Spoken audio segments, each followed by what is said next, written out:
We've been writing about crypto for about 9 years now. And at that time, Bitcoin was originally $963. And as of September 26th, as you can see, Bitcoin has been the OG asset class, returning over a 100x since then. It's had twice the return of NVIDIA, which has been a 65x, and has dramatically outperformed gold, which has roughly tripled in that same 9-year period. And as an aside, Ethereum has outperformed even Bitcoin, delivering a 500 period of time. Okay, so let me level set. The reason I think 2025 is the biggest macro shift since the gold standard is I got to take you back to 1971. And in 1971, the dollar went fully synthetic. That was the year that Nixon ended the convertibility of dollars into gold. Now think about that for a moment. In 1971, the dollar no longer represented anything except another dollar or a promise to repay. And when we think about that, most people said, well, gold was the trade in 1971. That's true, but it wasn't really the big opportunity. In 1971, the financial system had to suddenly think of ways to make sure that dollar remained dominant, because if the dollar wasn't convertible into gold, another currency could be dominant. And so what Wall Street did was they created a huge market for the dollar.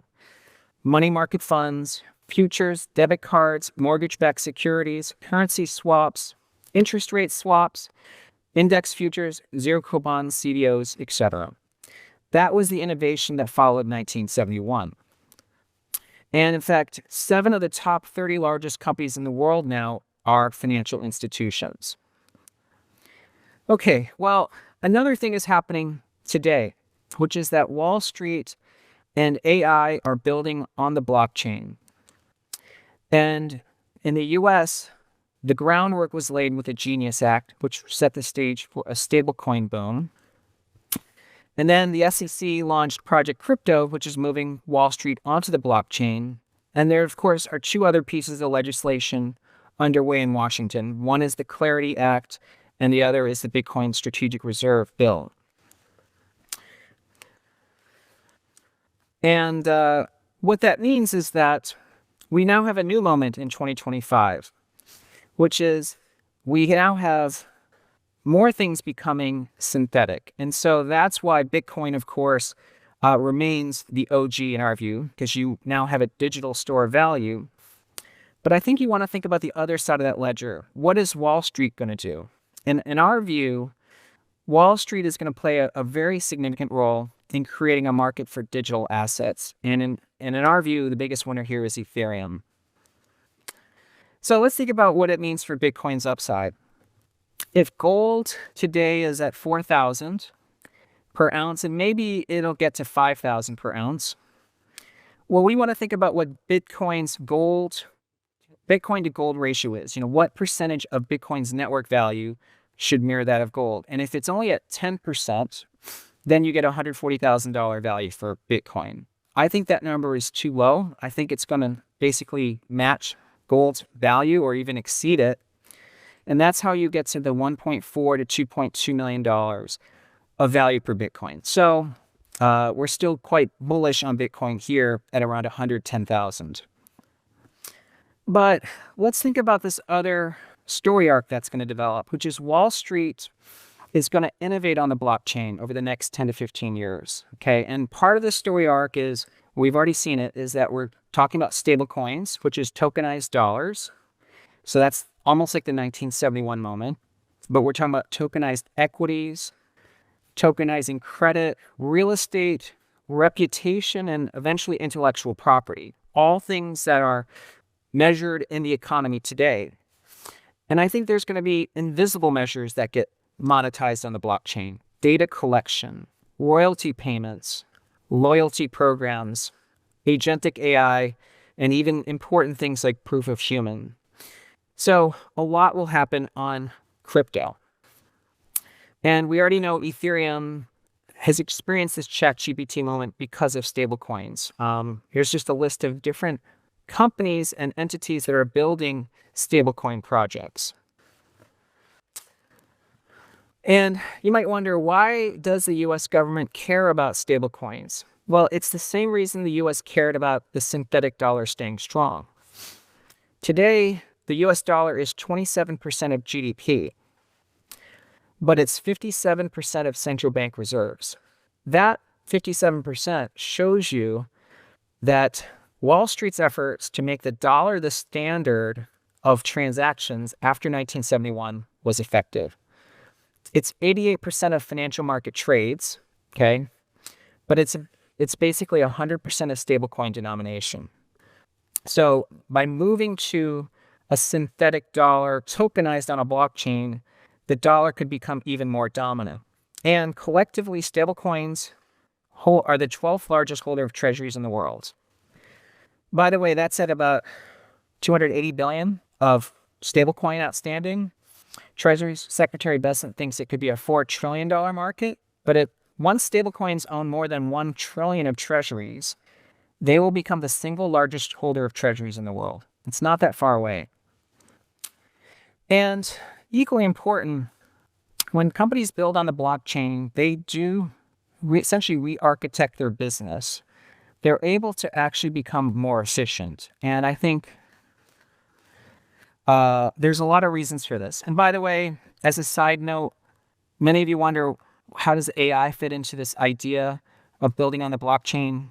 A16Z had a nice white paper. There's 11 sort of use cases for what you want to build on the blockchain around AI. I'm just going to highlight a few things, like number 3, forward compatible proof of personhood. That's like a project like WorldCoin. Number 6, keeping AI vibe coding apps in sync. I think an example of this is a device I'm wearing, which is Ucritter, and this is measuring the CO2 wherever you are. The ideal number is 420, and it's currently at 980. So there's a lot of rebreathing of air in this room. And they actually say you shouldn't make any important decisions when the CO2 is above 600. Okay, but you might, and we get asked all the time, what is the benefit of Wall Street building on the blockchain? They'll say that banks work fine. I don't see how JP Morgan can become more profitable. Well, actually, companies that are natively built on the blockchain are inherently more profitable. For instance, Tether is raising capital at a $500 billion valuation. Look at the list of the 12 largest banks in the world. Tether is the second largest. I mean, think about that. Tether is 50% bigger than Bank of America, and Bank of America is a giant. It's twice the size of Citigroup, twice the size of Morgan Stanley. It's even bigger than Goldman Sachs. Okay. But here's what's interesting. If you look at the number of employees at Tether, okay, JP Morgan is an $869 billion market cap company with 317,000 employees. That's a market value of $2.8 million per employee. Tether has 150 employees. That's less than JP Morgan's analyst class, It's probably like the June analyst class. And so that means Tether has a market value of $3.3 billion per employee. I think that's what you have to realize. Tether, which is a native blockchain company using public chains, has a value nearly the size of JP Morgan and with only 150 employees. So as Exhibit A, in my opinion, clearly building companies and rebuilding Wall Street on the blockchain is very profitable. Okay, so now I want to sort of fork this into the idea of why this benefits Ethereum and even how you think about digital asset treasuries. So as I said, this 1971 moment is happening to Ethereum in 2025. And why is that? Well, all these firms on Wall Street need to be building something on a blockchain, and they want to build it on a neutral public chain. And as you can see, there are many companies choosing to do this on Ethereum. In fact, if you look at something like value locked on public chains, Ethereum is the chain of choice. So they have 68% of all total value locked. And of course, TVL has acted as the floor for Ethereum in the last few cycles. Even Swift, as you know, a few days ago, announced that they're going to run some experiments with on-chain migration using a layer 2 on Ethereum. So again, Swift is a company that is showing that they want to use a public chain, not a corporate chain. And on AI, there's a lot of talk about Ethereum as the place where you're going to be building AI products. Okay, so what does this all mean? Well, here's Ethereum's price history since 2018. It made its high in 2021. Okay, and then you can see this huge, massive consolidation over the last 4 years, and we're beginning to break out of this range. I would look at the prior period of consolidation. Ethereum was consolidating from 2018 to 2020, and then the token went from $90 to $4,866, or more than a 50x return. The low for this cycle was $13.85. So where will Ethereum go? I mean, one, I have some thoughts I'll share. But again, if you look at this chart, it's not bearish. Okay, this is a bullish chart. And another chart to think about is Ethereum's price ratio to Bitcoin. It's currently at 0.036. The average has been 0.047, and the high in 2021 was 0.087. I think that these numbers matter because to me, Ethereum is having its 2025 moment. Like 1971, I think its price ratio should at least recover to its prior high of 0.087. So what does that mean? Well, if you look at Bitcoin's price, and we think it'll be at least 250,000 by the end of this year, okay, that's the rows. So it's the second to last row. If Ethereum price ratio gets to its 8-year average of 0.0479, that implies 12,000 per Ethereum token. If it gets to its 2021 high, which I think is justifiable given how much is happening fundamentally on Ethereum, that's $22,000 per ETH. Okay.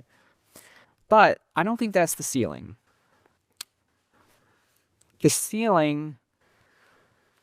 Another waypoint is that Ethereum becomes the payment rails of the future, and so its network value matches Bitcoin. Well, that would be $62,000 per ETH token. So with ETH at 4,100, as you can see, each of these three values represents tremendous upside. So let me get to this last point about if you're interested in ETH, why would you consider owning a digital asset treasury company? Now, we post this on our website at BitMine every month called the Chairman's Message, but I'm going to run through this quick because I want to cover this in a few minutes to try to have Q&A. But an ETH treasury goal is to increase your Ethereum holding per share because they can issue stock at a premium, buy more ETH, okay? And the case study to watch is MicroStrategy, which went from $13 to $335 per share. The way MicroStrategy did this was issuing shares to buy more Bitcoin. And in the 5 years since MicroStrategy started the strategy, Bitcoin was at 10x, 11,000 to 108,000. But MicroStrategy stock went up by 25 times, meaning they outperformed Bitcoin by using their treasury strategy. And BitMine is following the playbook. Today is the second largest holder of Ethereum in the world, raising capital at a pace faster than MicroStrategy. But one of the keys, of course, is BitMine, and there's a lot of treasury stocks out there, is one of the most liquid names. It is ranked number 26 in the U.S. stock market today, trading $2.6 billion a day. BitMine trades more per day than Visa and Opendoor, and it trades almost as much as Marvell Technologies or IonQ on a daily basis.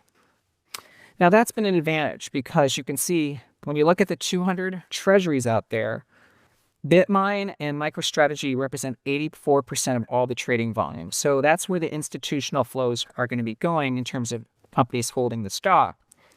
And that's allowed BitMine to grow its treasury holdings rapidly. You can see that in the roughly 9 weeks since the company started, the Ethereum held per share has increased by 9 times. So that velocity means we've vastly outperformed Ethereum. So if you're looking to be bullish on Ethereum, an Ethereum treasury stock can deliver you more Ethereum every day. But that's not where it ends. Ethereum treasury companies, I believe, are crypto infrastructure businesses. Because Ethereum's a proof of stake, companies will stake their Ethereum in exchange for providing network security, and that generates a yield. And we believe over time, anybody who tokenizes on Ethereum is going to ultimately stake ETH for the same security reason. And that's the strategy at BitMine, that we're going to be a community participant in really making sure the Ethereum Foundation and Ethereum developers are successful on DeFi. And the company will make moonshot investments to seed these crossover Wall Street to crypto entities. One of the first investments was BitMine's investment into 8Co, which is Orbs and the WorldCoin project. I think that there's a bright future for crypto. We think Ethereum is really going to be a place where a lot of this gets built. And with that, I would like to take questions. If you have a question, I think you just raise your hand and someone will come with a microphone.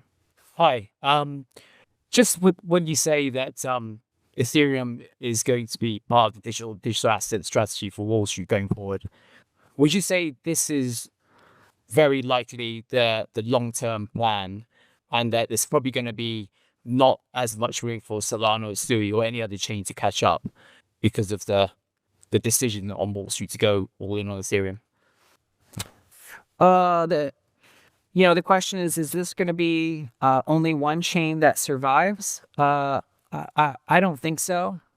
If you look at Wall Street today, there are dozens of different infrastructure platforms and models that exist. I mean, even look at something like exchanges. There's multiple large exchanges globally, from CME to NASDAQ to NYSE. So I think that there is going to be a large enough pie. I mean, think about this. What we're talking about is global GDP is 80 trillion. Half of all economic activity is a financial transaction. That's 80 trillion of addressable annual market. But I'm also saying that a lot of GDP, IP, royalty moves on chain. That's, let's say, 20 trillion. So you have $100 trillion of activity. If that's all on Ethereum, Ethereum's going to be like $10 million, right? So there's plenty of room for layer ones that specialize. So I think there's room for the Solanas and other chains out there. And I think the one thing we just have to remember is that we don't want to be too tribal and really compartmentalize the world today. I think it's a huge opportunity. Hi. Firstly, I really like your presentation and your PPT. I think it's really good. And then you think Ethereum and the BitMine will go bullish market, and you compare the Ethereum and the BitMine with MicroStrategy MSTR. But MSTR, they are going through like a few circles of bullish and bearish market. So if you are preparing a long-term plan, so do you have any strategy for facing bearish market? Because for the digital asset treasury, if Ethereum going downwards and the stock of BitMine will also going downwards more. Okay. It's a good question. The question is basically, in a bear market, how does a treasury company survive? There's two things that I think a treasury company needs to do. One is, and the first principle is, it needs to keep a clean balance sheet. BitMine has no debt. In fact, has been carrying around $500 million of cash every week. Because in a downturn, investors who own a stock don't want their stock to compete with someone else on the balance sheet. So a debt holder competes with a shareholder. A convertible bond competes with a shareholder. So that's why in a downturn, a company with a complex capital structure can see their stock compress. The second is the company needs to keep adding Ethereum per share. Because let's say that the winter comes in 12 months, okay? Well, BitMine has been adding 30 cents a day of Ethereum. So in 12 months, instead of $40 a share worth of Ethereum, it could be $80. So then if the crypto winter happens, the stock might fall 50%, but it'll be higher than where it is today. So I think a treasury that's adding Ethereum per share is prepared for the winter because it's building the intrinsic value. Thank you, everybody. I hope you learned something.